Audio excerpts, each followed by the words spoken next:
I request Shashi Tharoor ji to initiate the process. Thank you very much, Mr. Chairman. I rise today in opposition to the Disaster Management Amendment Bill 2024 moved by the Honourable Minister because it is a disaster. So I'd like to elucidate our perspective on the legislation we had great expectations of, but which appears to have been taken out of the oven half-baked and rushed into this hallowed chamber, clamouring to be passed. That this bill is even being debated in Parliament is miraculous because, as several of my colleagues in the opposition pointed out in the first week of August, 1st of August 24, when the Honourable Minister of State introduced this bill, this legislation was brought under entry 23 of the concurrent list of the Constitution. Now, Mr. Speaker, you don't have to be a constitutional expert to realise that social security and social insurance, employment and unemployment, which is the subject of entry 23, does not even remotely cover disaster management. It's another matter that had the government actually tried legislating on the issue of unemployment, unemployment in India might not be in such disastrous shape.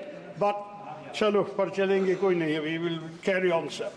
But anyway, here we are with a speaker, with a bill hurried into Parliament on a constitutionally untenable, federally unviable ground, and with a host of other drawbacks that diminish even the little imagination and innovation that the centre has sought to display. Now, before the Treasury benches accuse the opposition of opposing just for the sake of it, let me reassure them that I find myself in agreement with the rationale for this bill that the Minister has just explained. So, in my first parliamentary term, I was the convener of the Parliamentary Forum on Disaster Management, which has since been abolished by the NDA government. Yes, the Disaster Management Act of 2005 was in need of rigorous reform. And yes, there is a pressing need to streamline our sprawling and scattered disaster management framework, which, despite the best of intentions, ends up causing inordinate delays in the worst moments, failing to rescue our fellow Indians caught up in disasters. Now, we see, and he's right to say, human lives, infrastructure, Mother Nature, all of these things are affected by disasters. But we need, sir, we as MPs from Kerala understand this very well. Yet far from strengthening and making effective our crisis management mechanisms, and far from bringing, as the Minister has just promised, more clarity and convergence to our prevailing disaster management instruments and institutions, it actually exacerbates the problem, saddling us with an ill-thought-out, overlapping and convoluted distribution of powers amongst the authorities and committees it envisages or retains from the current Act.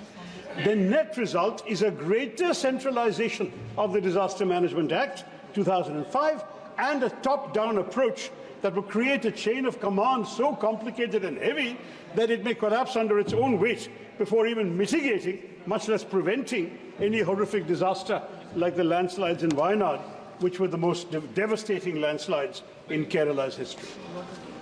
On the 3rd of August, Mr. Chairman, the day after my honourable colleague from Wayanad, I made an emotionally searing visit to Wayanad and assisted in the distribution of relief supplies gathered by the MP office in my constituency of Thiruvananthapuram. Picking my way through the rubble to view the destruction of Mundakai, Churalmala and Puncherimattam, I beheld massive JCBs rumbling, where till 5 days previously, lavishly green, hilly villages had sprawled beneath great blue skies. At a hospital suffused with the anguish of countless Indians, whose homes and dreams were pulverized by bombardment of rocks and boulders in the early hours of 30th July, I met a young survivor who had endured inconceivable horrors. Just 8 years old, sir. She had lost her father, mother, brother, sister, grandfather and grandmother, and sustained numerous injuries from broken bones to a heavily bruised face. As I saw her propped up in bed, immersed in a colouring book, a desolation gripped me, sir. We should have been able to predict better what was to come, prepare for it, and even to prevent it. But we failed at all of these. The wails of Wayanad and the scenes of devastation and despair that greeted me there and my colleagues who have been there and in the relief camps will forever haunt me. All of us together owed it to the more than 480 people who perished in Wayanad and an equally staggering number who were grievously injured to ensure that no Indian citizen in any part of our country ever again has to endure such a gruesome fate. But this bill, I'm afraid, does not guarantee that. Right off the bat, this bill promises, as I mentioned, greater clarity and convergence in the roles of authorities and committees working in the field of disaster management. But in reality, it confuses and complicates and typically just concentrates power in the hands of the central government. This is evident when the bill accords statutory status to the National Crisis Management Committee and the High-Level Committee, both of which predate this bill, but without explaining why. Pursuant to Clause 6, the Cabinet Secretary will chair the National Crisis Management Committee, with the central government deciding everything: who will be part of it, who will be invited to participate in its meetings, what powers it will exercise, the functions it will perform, and even what procedures it will follow in exercise of the power and discharge of its functions. In other words, though on paper it will be the nodal body to deal with major disasters, in reality it will be a creature of the central government, a timid creature. Nowhere does the government stipulate that such a crucial body should necessarily have ecologists, environmentalists, experts of various kinds who can help us predict, prevent, prepare for and mitigate natural disasters. This disdain for expertise, Mr. Speaker, is a recurring theme of this bill.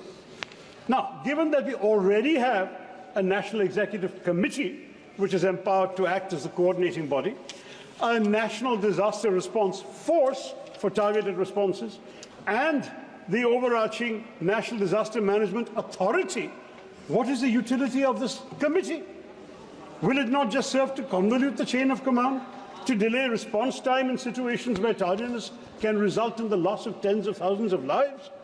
Further complicating the chain of command and vesting yet more powers on the central government is this: pursuant to Section 8B of this revised Act, the Centre is to constitute a high-level committee with a union minister as chairperson for approving financial assistance under Sections 46 and 47, the National Disaster Response Fund and the Mitigation Fund.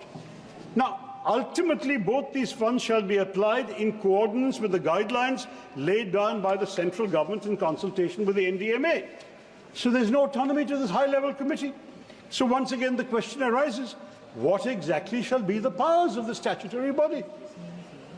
This bill, Mr. Chairman, institutionalizes inadequacies and inefficiencies, especially at the central government level, whereas pre-existing bodies with functions not clearly demarcated, overlapping with those of other institutions, have been given statutory recognition.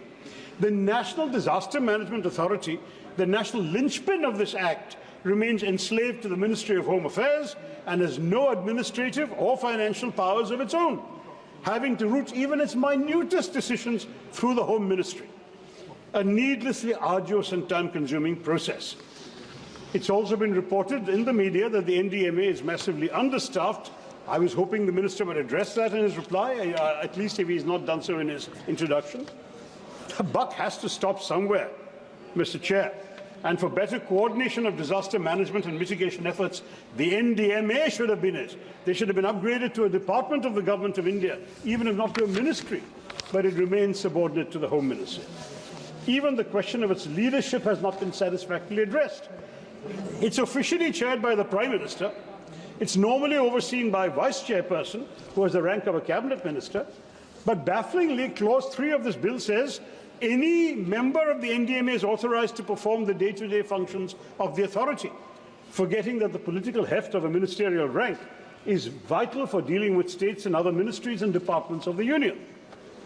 So, Mr. Speaker, Mr. Chairman, this bill, in its ostensible pursuit to decentralize the decision-making process regarding funds, manages to do something utterly bizarre.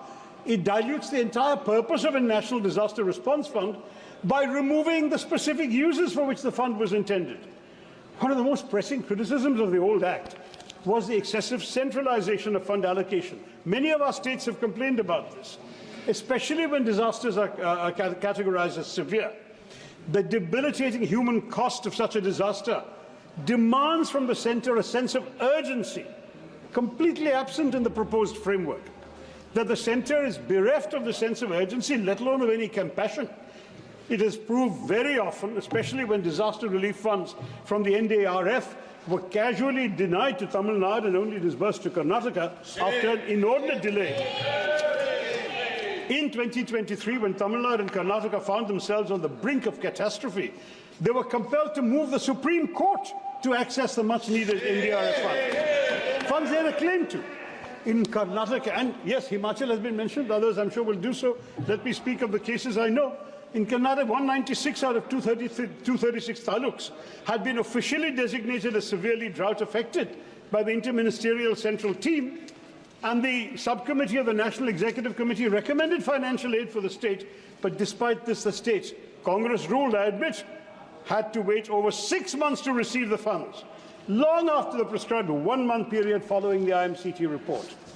This deplorable delay deprived the state of essential resources to protect its citizens and frankly violated their fundamental right to life of the people of Karnataka. Tamil Nadu suffered a similar fate as well, especially in the aftermath of Cyclone Michaung, when there was a complete dearth of necessary funds and the central government was indifferent. Now, while we in Kerala had long been demanding that the Wayanad landslide be declared a national disaster, this request was dismissed in a letter to me by the MOS Home on 10th November, claiming there were sufficient funds in the State Disaster Relief Fund. The justification provided was that existing guidelines under SDRF and NDRF offer no provisions for such a declaration. The lack of financial aid from the NDRF, under the perversely misguided assumption that the SDRF would suffice, has left us in an unenviable position, sir. With no interim aid forthcoming, Kerala has been left with no option but to insist on the declaration of the landslide as a level 3 disaster, which will at least allow for the mobilization of some resources and support. But many of us had raised this much earlier. No sooner had the landslides ravaged Wayanad, I wrote to the Honourable Home Minister on the 31st of July, requesting him to recognise this monumental cataclysm as a calamity of severe nature in terms of paragraph 8.1 of the MP Lads guidelines. So we could have all helped at that time. We could have recommended works up to 25, up to 1 crore, I beg your pardon, from MP Lads funds. But the request was ignored. The Minister of State wrote to me in early November to tell me that the Interministerial Central Team, IMCT, had visited Wayanad from the 8th to 10th of August, and the central government would take action based on its request. August, sir. They're supposed to take action within 1 month according to the existing Act. To this date, no action has been taken, and no additional funds have been arranged for Wayanad, sir. How can we accept this? Now, this bill, Mr. Chairman, is an excellent case of minimum decentralization, maximum declamation, at which, of course, this government excels. Indeed, even one of the bill's better provisions is undermined by the government's refusal to walk the talk. I refer to the creation of separate urban disaster management authorities in state capitals and cities with municipal corporations, except Delhi and Chandigarh. This has been introduced to foster greater coordination than what is possible under the disaster management authorities in our big urban centres. But even while it takes a step which otherwise I would have applauded, the centre fails to provide for any necessary financial devolution, without which this measure will be toothless, sir.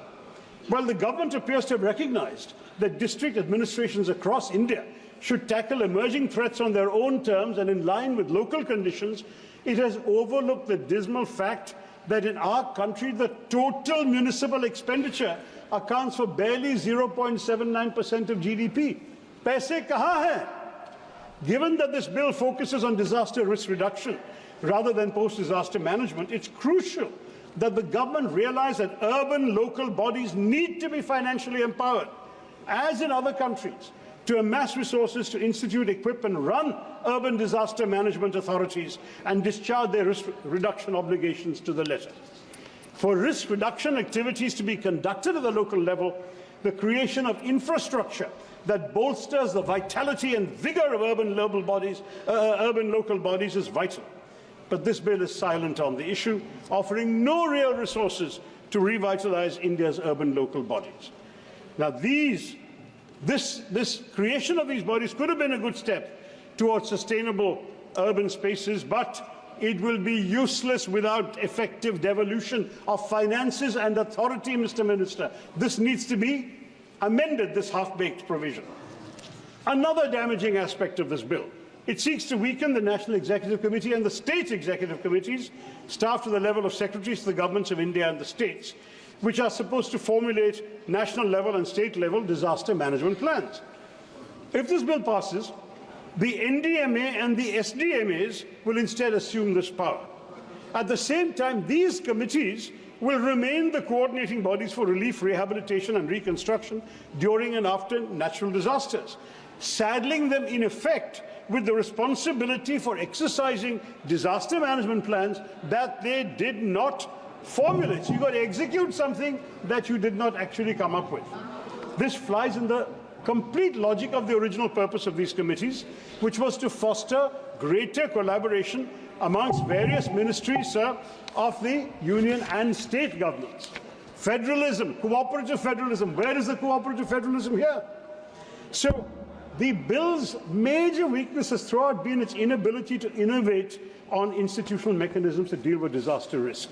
Although it achieves coordination for greater risk management, it offers no clarity on how to achieve such coordination in practice amongst a wide range of institutions, split both vertically and horizontally, and including non-government, private and civil society elements. By the way, Mr. Chairman, and the Minister has not noted this, disaster relief, rehabilitation and reconstruction is still not a justiciable right in India. The Indian state has for far too long undertaken relief measures as an obligation, not a duty. It must discharge that duty in fulfillment of its citizens' inviolable rights. This has been an issue for years, but the bill would have been an opportunity to fix it, because we are learning lessons from what hasn't worked in the earlier version. You have instead squandered it, Mr. Minister. You will, of course, carry out relief assistance up to your whims, your political expediencies.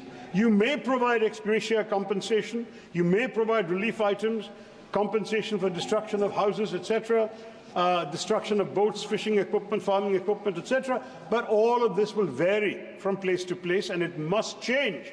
Disaster relief must be a fundamental right of all Indian citizens. It's also important, so one important negative factor of this bill that testifies to its lack of imagination, creativity, and reluctance to accept the bleak realities of our environment.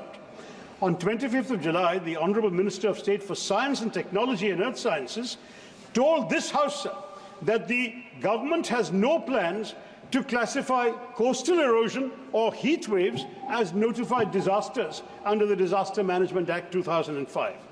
Now, this is crazy.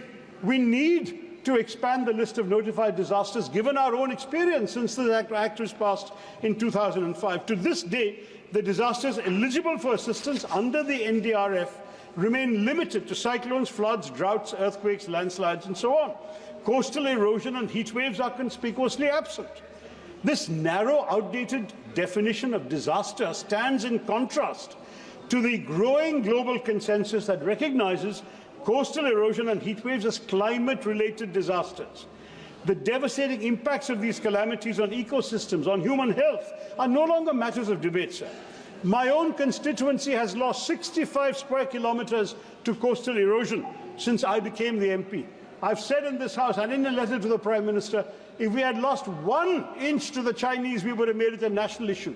We have lost 65 kilometres to natural disasters. We don't seem to care.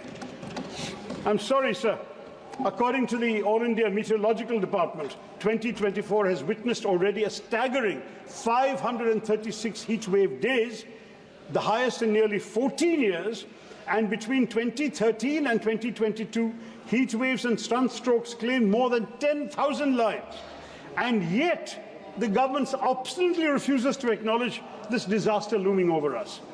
The Disaster Management Act was passed over 19 years ago. It might not have anticipated that climate change would get so bad and that coastal erosion and heat waves would transmogrify into such a formidable challenge in the future. But why not this bill? If this bill has learned any lessons in the last 19 years, they should show them here. Why could it not devise a mechanism to grapple with this burgeoning crisis? Though the Disaster Management Act's definition of a disaster is actually broad enough to encompass climate-induced events, its statutory list remains static and unimaginative. It obstinately ignores the realities that our citizens are enduring, sir. This is a dangerous oversight, as the impacts of such events, widespread loss of life, destruction of livelihoods, are no less severe than the devastation wrought by floods or earthquakes. In failing to adapt, we risk exposure to avoidable calamities. The government demonstrates its indifference to the plight of those numerous Indians who perished because of heat stroke or lost their homes and livelihoods to coastal erosion. Therefore, the NDMA needs to enhance its capacity to prevent climate change from becoming disasters, such as unprecedented landslides in Wayanad's case, heat waves and storms. Let's not forget, sir, that amongst the primary contributors to the Wayanad calamity were a host of issues, not just excessive rainfall, as the Home Minister mentioned. These were widespread deforestation, with 62% of Wayanad's forests having disappeared since 1950, ceaseless soil erosion, made more relentless by rainwater seeping into loose topsoil, which reduces soil cohesion and contributes to landslides, and soil piping, the formation of underground tunnels because of subsurface soil erosion. I won't go on, sir, but the fact I want to say very simply is that climate change is worsening the situation, especially with more flash floods and landslips being triggered by merciless, ruthless monsoons. With the warming of the Arabian Sea creating deep cloud systems which result in brief spells of ruthlessly intense rainfall, Kerala will be yet more vulnerable to landslides. We must take stock of these facts, uncomfortable though they may be, and seek to confront them head on, Mr. Chair. Sir. Thank you. Sir, I will wrap up. I just need 2 minutes for one last point, sir. We wanted this bill. We wanted it to be imaginative and innovative, but we have seen none of that. We have not seen financial administrative preparedness. Instead, it is just a testament of the government's insistence to rush it through Parliament. But let me ask the Honourable Minister in all earnestness, what good will bulldozing this bill through Parliament do if it cannot prevent another Wayanad? Where are the provisions for disaster prevention, like landslide mapping, coastal protection measures? It will not do India and Indians any good merely to create a framework that does not actually devolve any powers upon the states, upon local urban bodies, upon self-government units in our country. Thank you, What is needed, sir? 1 minute. Please continue. Stricter streamlining of a scattered policy framework. There is far too many authorities and bureaucratic muddles. An end to the concentration of powers in the centre's hands. A genuine attempt to learn from our failures at navigating past disasters and keep up with the challenging realities of climate change. A revised bill should allow for expertise, independent of committees, streamline and clarify the role of the Shashi Tharoor ji. bodies. And, sir, Next just speaker, 1 Sri second. Trivendra Singh And Rawat ji. Given, Please sir, conclude. it should also give MPs a right to be heard. 1 second. I'm just finishing. Please conclude. It should make disaster relief a legal right, revive the parliamentary forum on disaster management to give the MPs' views a chance to be heard. And this bill does not have any of these qualities. Therefore, it must be returned to the drawing board, and I urge the Minister to withdraw the bill. Thank you very much, sir, and Jai Hind. Sri Trivendra Singh Rawat ji. Next speaker. धन्यवाद अध्यक्ष जी।